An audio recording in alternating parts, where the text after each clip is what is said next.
వీళ్ళందరూ ఏంటంటే అబ్బో మేము ఇంత గొప్పవాళ్ళం అని చెప్పి ఒక టెన్యూర్లు అంటాం, తర్వాత పోలీసులు రాగానే పారిపోవటం, నోటీసులు తీసుకొని ఏడవటం, శ్రీరెడ్డి అయితే నమస్కారాలు పెట్టేయటం, ఈ క్యాండిడేట్ అయితే అసెంబ్లీకి రాకుండా పారిపోవడం.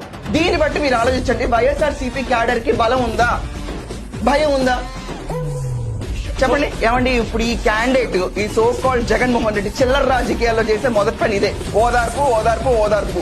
ఈ ఓదార్పు క్యాండిడేట్ పార్టీ మాత్రం భూస్థాపితం అవుతుంది. ఎలాగైతే వల్లభనేని వంశీకి బెడ్ కావాలంటే 1 అడుగున్నర గట్టున రూమ్ ఇచ్చారండి పడుకోమని చెప్పి, అలా చెయ్యాలి. రాష్ట్రంలో ఇలాంటి వాళ్ళు తీసుకొచ్చి ప్రెస్ ముందు కూర్చుని పిచ్చి పిచ్చిగా మాట్లాడితే పోలీస్ స్టేషన్ కి ప్రెస్ కి తేడా తెలియకుండా ఎవరితో మాట్లాడాలి తేడా తెలియనాడు నువ్వు నేర్పిస్తావు మాకు. డ్రగ్స్ డ్రగ్స్ డ్రగ్స్ అంటారు. No, these are very worse than narcotics.